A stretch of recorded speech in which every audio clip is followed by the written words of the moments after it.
Bismillahirrahmanirrahim. Assalamualaikum warahmatullahi wabarakatuh. Alhamdulillah wa syukurillah ala ni'amillah. Asyhadu an la ilaha illallah wahdahu la syarikalah. Wa asyhadu anna Muhammadan abduhu wa rasuluhu la nabiyya wa la rasula ba'dah. Alhamdulillah bisa bertemu kembali dengan seluruh pemirsa dimanapun Anda berada. Alhamdulillah kita hari ini akan membahas berkaitan dengan permasalahan yang tentu saja berkaitan dengan keluarga, kemudian juga topik masyarakat yang saat ini sedang panas diperbincangkan di tengah-tengah kita. Salawat dan salam marilah kita curah limpahkan kepada Nabi besar Muhammad Sallallahu Alaihi Wasallam, kepada keluarganya, kepada para sahabatnya, dan kepada siapapun pengikutnya hingga yaumil akhir nanti. Baik pemirsa yang dirahmati Allah Subhanahu wa Ta'ala, hari ini saya sudah bersama dengan Ustazah Hanin Syahidah. Assalamualaikum Ustazah. Waalaikumsalam warahmatullahi wabarakatuh. Baik, bagaimana kabarnya? Alhamdulillah khair ya. Baik, Alhamdulillah Ustazah, hari ini kita mau membahas perkara yang mungkin sedang geger ya di tengah masyarakat, yaitu berkaitan dengan satu peristiwa yang ya sebenarnya mengerikan sekali ya, karena berkaitan dengan kesehatan, berkaitan dengan remaja-remaja kita.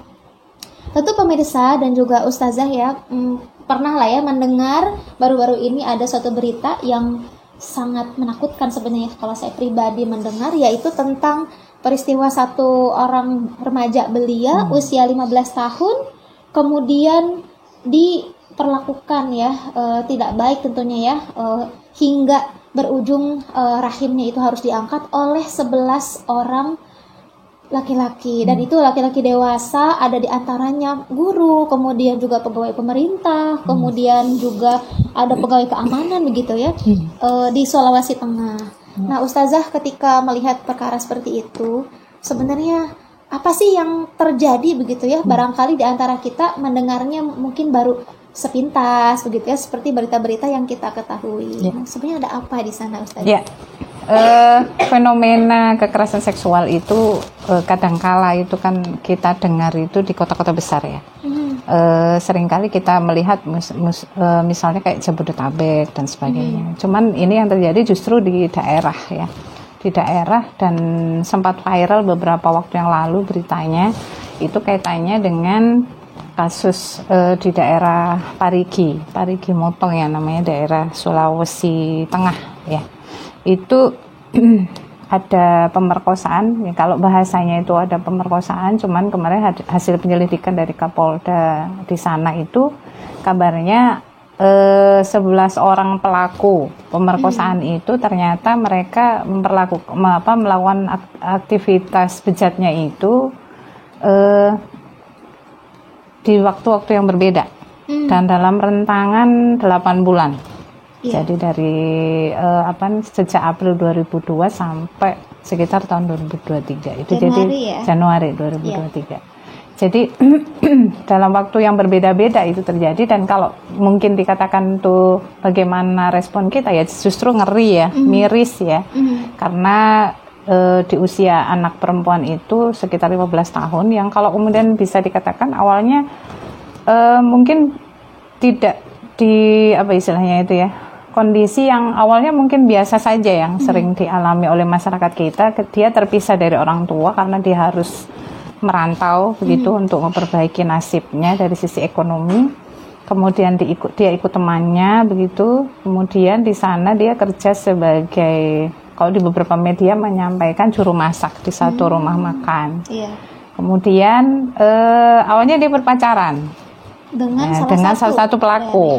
Jadi berpacaran dengan salah satu pelaku, dan kalau kita melihat gaya pacaran anak zaman sekarang ya bisa dilihat ya seperti itu gitu kan ya.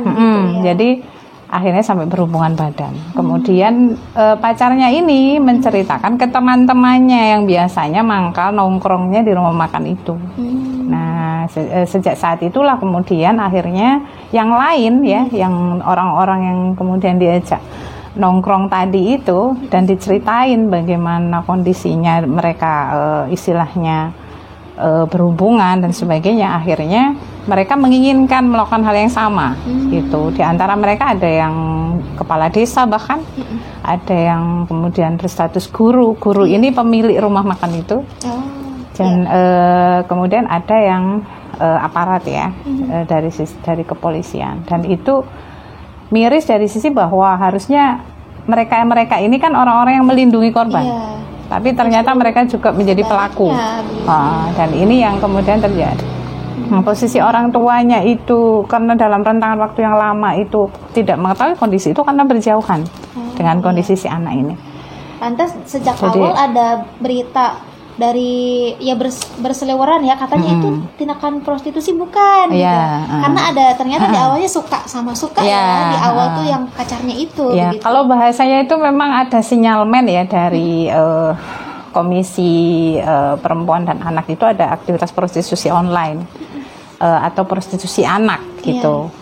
Cuman yang terjadi faktanya dari sejak awal dirunut sama polisi itu, Kapolda menyampaikan itu tidak terjadi indikasi ke sana karena tidak ada transaksional, tidak ada aktivitas transaksi, meskipun ujungnya memang ada iming-iming gitu. Jadi ada iming-iming. Wajar sih kalau kemudian ada iming-iming dan kondisi dia dalam keadaan kekurangan. Dan itu adalah satu kelemahan yang muncul dengan usia yang dia masih sangat belia, yang notabene mungkin belum memikirkan efek ke depan.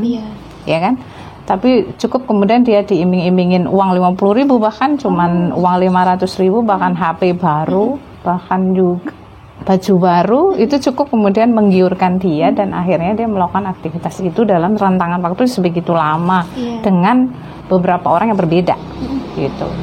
Jadi dia melakukan laporan itu kan ketika kondisi kesakitan yang sangat hebat dia alami, dan benar bahwa karena aktivitas yang dilakukan itu kemudian dia mengalami tumor ganas ya di daerah rahim. Akhirnya kemudian harus ada pengangkatan gitu. Jadi ini yang kemudian dialami. Dan itu efeknya bisa jadi ke depan belum tentu bisa punya baik ya, begitu ya? Ya bisa jadi, pasti itu. Ya kalau udah diangkat terus kemudian nanti ya nggak mungkin kan dia bisa melakukan aktivitas reproduksi. Jadi bukan tindakan yang main-main ya, kemarin itu sesuatu yang ternyata efeknya bisa sampai seumur hidup begitu ya. Dan dengan usia anak yang seusia itu pasti jelas bahwa dia tidak akan memikirkan masa yang akan datang gitu, bahwa nanti akan resikonya begini begitu pasti tidak akan muncul. Terlebih kemudian dia dalam posisi dipaksa ya.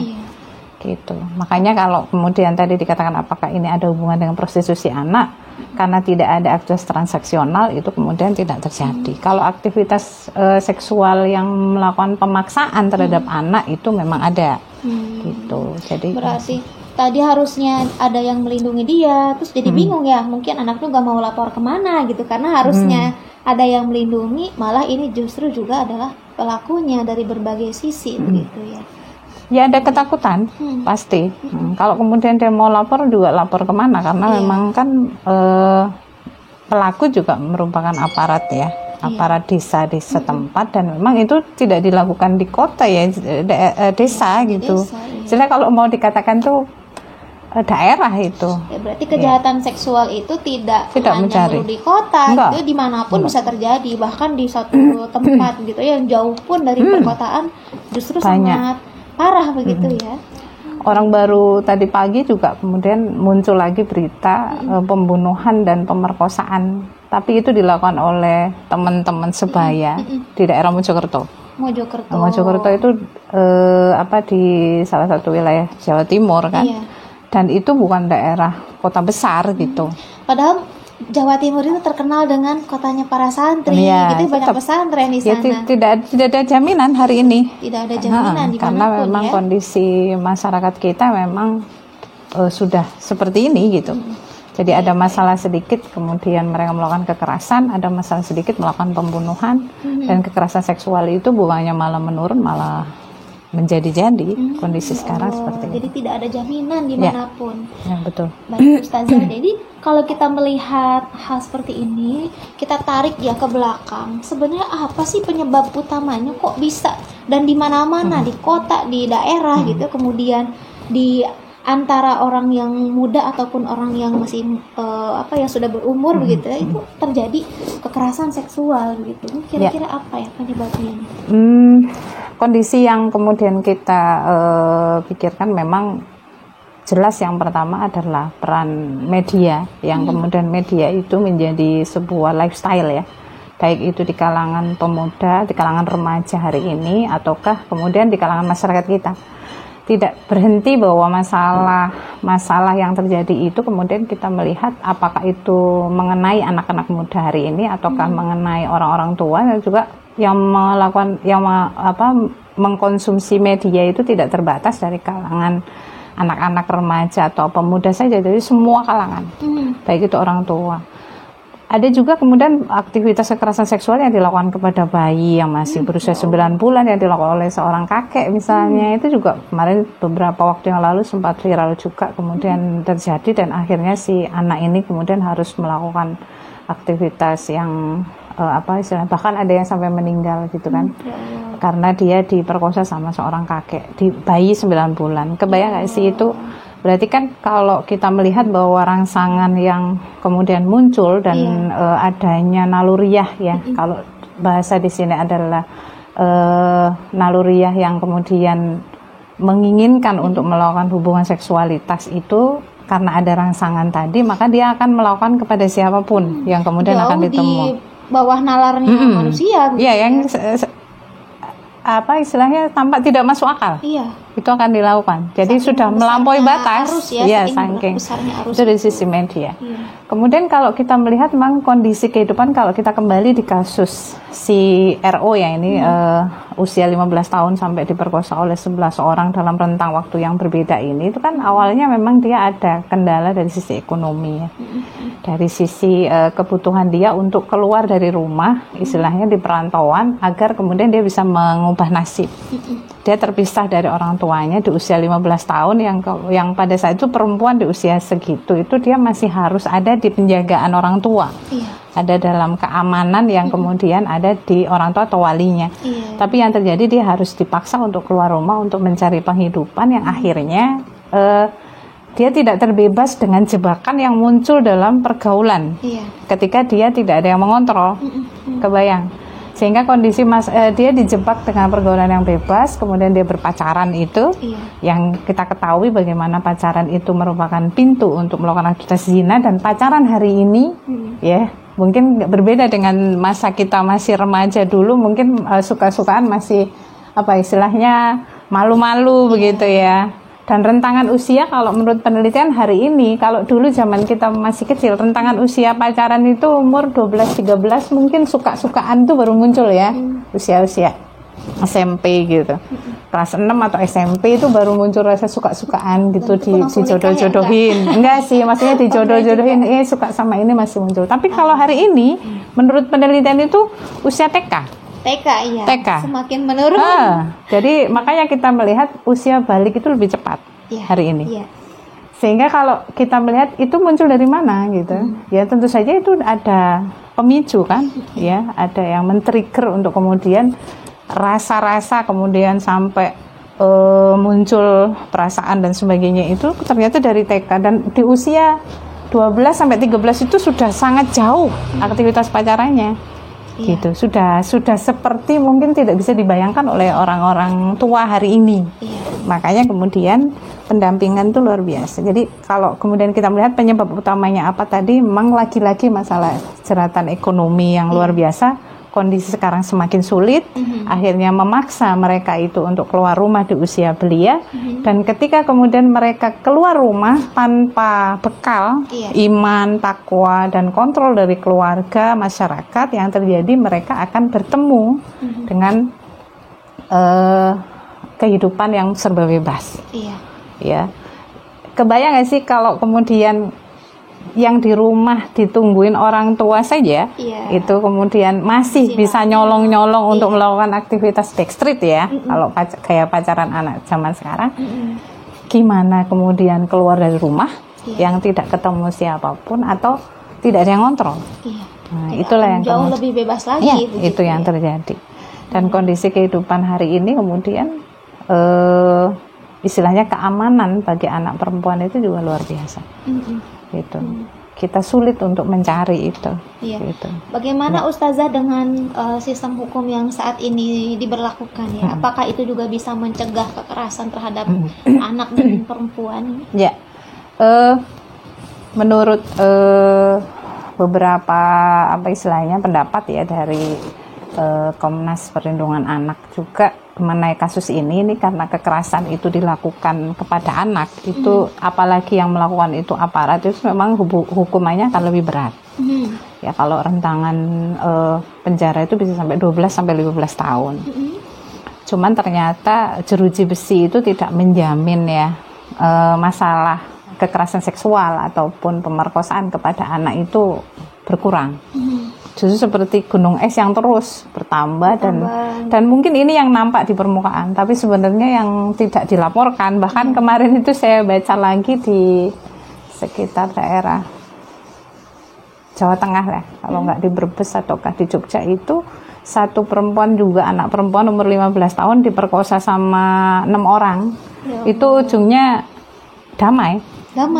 Jadi 6 orang ini bayar kompensasi ke keluarga korban, akhirnya kemudian berakhir damai tanpa ada tanpa ada penyidikan ataupun hukuman lebih lanjut. Ini kan sungguh miris juga ya, sangat mengkhawatirkan. Misalnya sebegitu mudahnya gitu yang terjadi. Nah ini kalau dari sini kemudian efek jerahnya ya, kalau tahu kemudian mau belasan tahun atau berpuluh tahun itu kemudian dilakukan penjara dengan jeruji besi, ternyata tidak menyelesaikan masalah gitu, tidak memberikan efek jerah.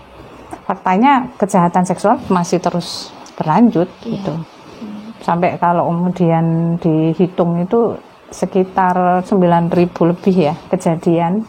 Itu sebelumnya, tahun sebelumnya itu cuma 4.000. Kebayang nggak naiknya? 100% iya, lebih naiknya ya? 5.000-an. Oh, berarti itu naiknya kasus tuh 5.000-an. Padahal rentangan 1 tahun aja. Kebayang nggak sih? Iya. Dan itu kemudian menjadikan kekhawatiran ya bagi kita para ibu yang punya anak perempuan. Istilahnya kalau kita melihat itu luar biasa, luar biasa tantangan hari ini. Gitu. Dan ternyata hukuman-hukuman yang kemudian dilakukan tadi tidak memberikan efek jerah. Gitu. Itu menjawab pertanyaan saya ini. Kenapa kalau misalnya kita melihat berita ya setiap harinya selalu saja ada berita-berita yang kekerasan seksual tuh selalu lewat gitu ya. Dan itu hampir setiap hari di media-media. Ternyata dari segi hukum pun tidak menjamin ya seseorang itu kemudian akan jera, dan orang lain yang menyaksikan juga melihat itu ya biasa-biasa aja gitu, karena ternyata bisa damai gitu. Udah biasa. Padahal manusia itu terutama perempuan ya, letak kehormatan itu dalam posisi nomor 1 ya. Sebelum yang lain-lain, kehormatan itu menjadi sesuatu yang sangat diperjuangkan gitu.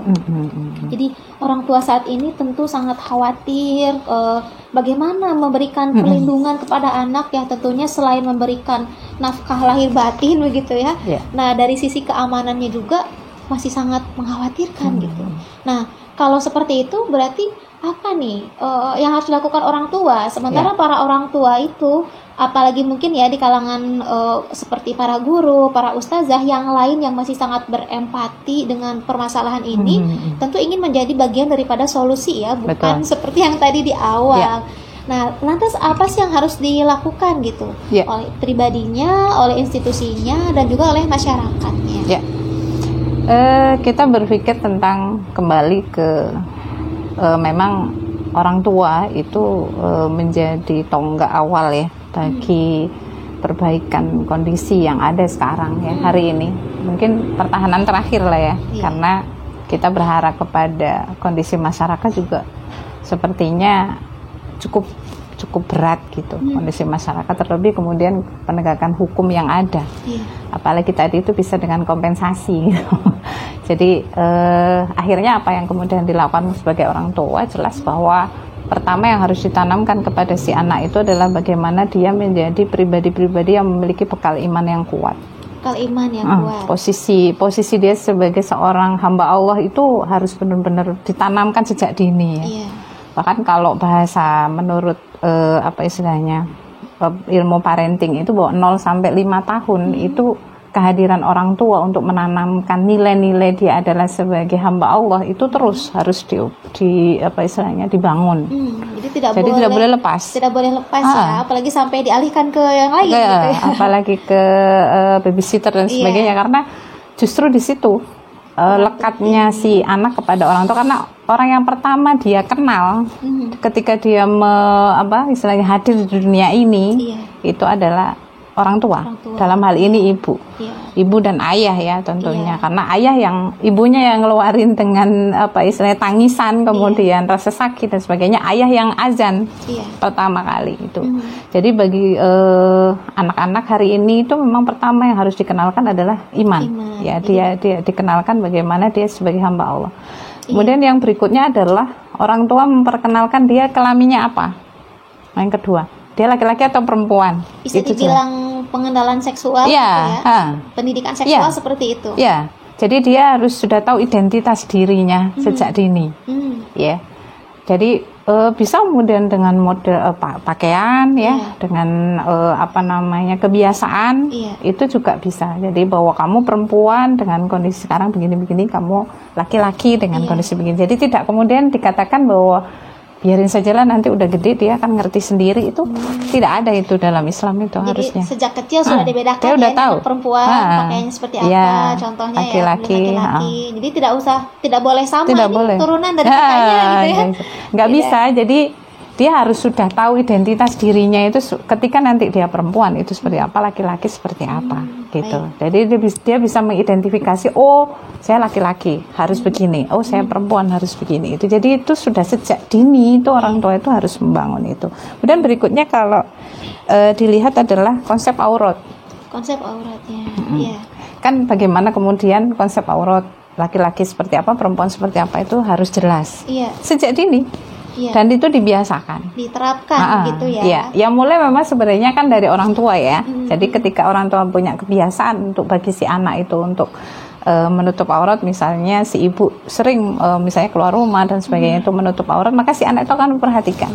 Dan memang ilmu itu memang juga menjadi satu kondisi pendidikan bagi si anak untuk kemudian dia mencontoh itu. Selain juga disampaikan oleh orang tuanya. Dan anak itu dari usia belia, usia dini itu mereka bisa merekam. Mana itu terbaik orang tuanya seperti apa atau masyarakatnya. Ya betul. Jadi dia mengikuti. Jadi kondisinya itu. Sampai kemudian memahami berikutnya adalah selain konsep aurat itu dia memahami posisi. Salah satu contoh mungkin diajarkan konsep jamaah laki-laki jamaah perempuan.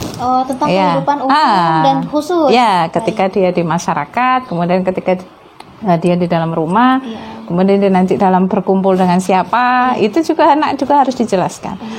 Jadi sejak dini, sejak usia mereka sudah bisa membedakan baik buruk itu ya, usia berapa 7 tahun itu mereka berkumpul dengan siapa. Kalau laki-laki ya dengan laki-laki, perempuan dengan perempuan, dan ketika jamaah sholat maka shaf laki-laki di depan, shaf perempuan di belakang. Ketika mereka selesai mungkin jamaah di masjid, maka bagaimana memanajemen kalau yang perempuan itu silakan pulang terlebih dahulu, datang boleh telat nggak apa-apa, atau sholat di rumah itu lebih baik bagi kalian.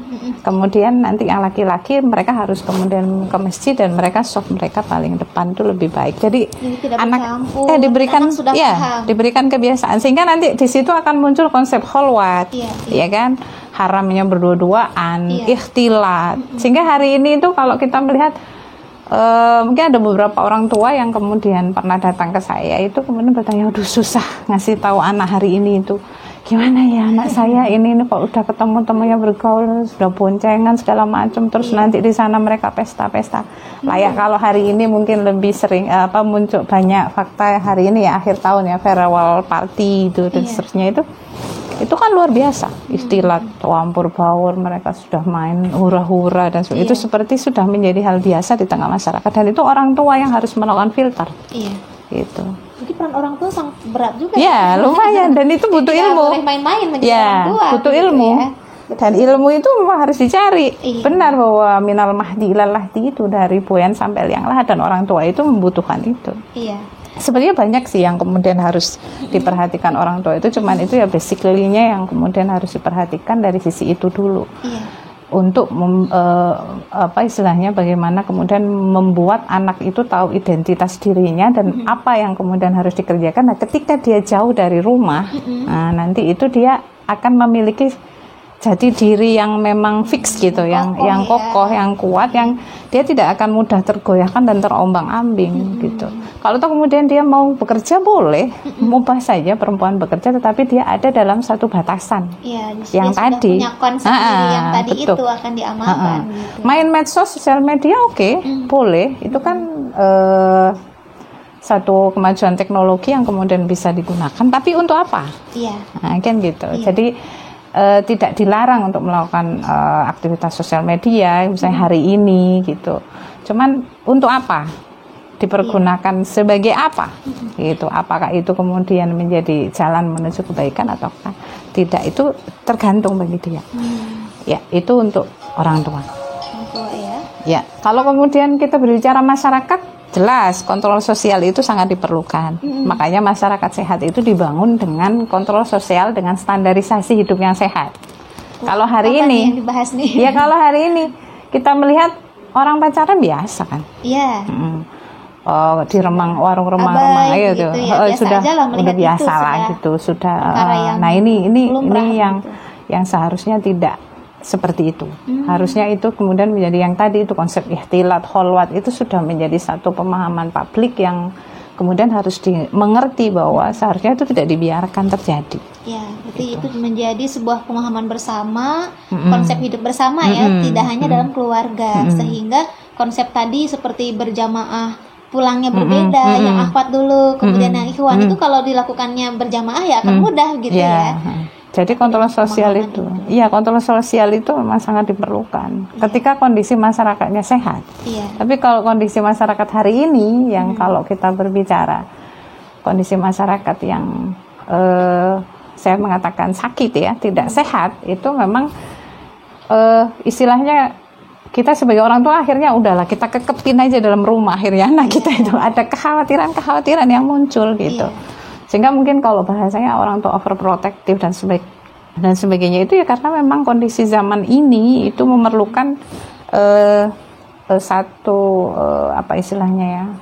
satu tameng ya yang luar biasa bagi orang tua itu, dan bagaimana dia menempatkan di komunitas kondisi masyarakat yang mana anaknya itu bisa dilepas gitu. Jadi dia harus sudah memiliki ukuran-ukuran kalau hari ini. Intinya jadi orang tua malah yang memilih-milih lingkungan yang mana yang bagus begitu ya. Padahal seharusnya lingkungan masyarakat itu harus punya standar harusnya yang mendukung. Baik tersendiri gitu ya. Oke, baik. Ya. Kalau kemudian berbicara tadi itu ya, institusi negara bagaimana, tentu saja dengan pelaksanaan hukum yang tegas ya. Kalau tadi saya menyinggung bagaimana efek jeruji besi atau penjara itu tidak memberikan efek jerah, bahkan itu 12 tahun, 15 tahun itu tidak menjadikan kondisi kekerasan seksual itu menurun, bahkan justru mengalami kenaikan yang luar biasa ya. Dari 2021 itu kasusnya 4.000, 2022 udah jadi 9.000. Tidak ada efek jerah. Jadi berarti tambah-nambah gitu. Dan banyak gitu. Kenapa itu bisa terjadi? Itu karena memang tadi hukumannya tidak memberikan efek jerah. Nah, bagaimana kemudian hukumnya menjadikan efek jerah? Konsep itu jelas sudah dijelaskan dalam Al-Quran. Di sana dikatakan azaniyatu wazani faslitu kulla wahidin minhuma mi'atan jaldah, bahwa pezina perempuan dan pezina laki-laki maka dijilid ya. Dijilid 100 kali. Itu kemudian dijelaskan dalam beberapa hadis dan di dalam kitab tulisan Abdurrahman Al-Maliki ya. Jadi dalam kitab Sistem Sanksi di sana dikatakan bagaimana hukuman bagi pezina. Nah, kalau kasus yang tadi menimpa RO di Sulawesi Tengah itu kan dia antara perzinahan sama pemerkosaan gitu. Karena ketika dia berzina dengan pacar, kemudian pacarnya nyeritain, kemudian dia akhirnya diperkosa sama yang lain ya, teman-teman si pacar itu, maka hukuman yang kemudian terjadi itu kemudian dikalkulasi ya, apa istilahnya ditimbang-timbang. Maksudnya orang-orang yang pas menjadi pelakunya seperti apa. Kalau kemudian itu terjadi karena perzinahan, maka dua-duanya akan terkenai. Kalau pemerkosaan itu maka korban tidak akan dihukum, tetapi yang dihukum adalah pelakunya. Dan pelaku ini kemudian diberikan apa istilahnya itu, semacam Sanksi. apakah ya yang sanksi yang jelas, apakah dia masuk kategori, apakah dia termasuk yang muhson atau ghairu muhson. Kalau yang muhson maka yang sudah menikah, yang tadi itu kan ada kepala desa, ada guru, ada sudah berkeluarga, itu gitu ya, pasti mereka sudah berkeluarga itu, maka dia akan dihukum layaknya ya orang yang melakukan aktivitas perzinahan. Jadi dia dirajam sampai mati. Gitu, dirajam sampai mati. Atau kalau bahasanya kalau dia yang ghairu muhson, yang belum menikah, jadi pelakunya itu belum menikah, maka dia dicambuk 100 kali. Tapi kalau dia berbarengan dengan itu melakukan aktivitas pemerkosaan, dia dihukum mati. Jadi kalau yang ya kejadian kalau yang ghairu muhson atau yang masih lajang misalnya, yang belum menikah kan biasanya kalau yang berzina itu dicambuk 100 kali, ya kan? Kemudian habis dicambuk itu tergantung khalifah nanti dia mau diasingkan atau tidak. Tapi dera atau cambuk itu wajib, pasti, itu ada pasti. Ya. Cuma kan biasanya masih hidup tuh. Nah, tapi kalau dia melakukan aktivitas pemerkosaan, itu dia bisa dilanjut dengan hukuman mati. Dan ini yang kemudian melaksanakan adalah institusi negara, itu institusi negara. Dari seorang khalifah yang memimpin kaum muslimin, dan itu hari ini memang belum ada, sehingga kita melihat kasus ini akan terus terjadi. Gitu. Baik. Berarti perjuangan yang harus dilakukan oleh para ayah bunda, orang tua, ya, kemudian juga seluruh elemen masyarakat yang lain itu selain untuk diri pribadi memperbaiki masyarakat juga sampai ke ranah negara tentunya ya, karena tidak mungkin sistem Islam yang sedemikian rupa akan menjerakkan orang-orang yang melakukan kekerasan seksual tadi itu akan kemudian terlaksana ketika di dalam negara yang bukan negara Islam gitu ya. Baik Ustazah, sudah luar biasa banyak nih penjelasannya, Masya Allah. Secara pribadi kita pasti banyak belajar dan memang harus banyak belajar ya dan mendapatkan ilmu dari sini. Nah Ustazah, mungkin sebagai closing apa nih yang bisa menjadi kunci ya terlaksananya apa yang menjadi kerjaan orang tua dan juga masyarakat? Ya, bahwa kondisi tantangan hari ini sebagai orang tua itu tidak mudah ya. Bahwa aktivitas kita melakukan aktivitas pendidikan terhadap anak kita, itu anak-anak kita itu tantangan yang di luar itu jauh lebih kuat ya. Maka secara harus apa istilahnya diupayakan adalah bagaimana kemudian kita tidak membiarkan masyarakat kita terus dalam keadaan sakit.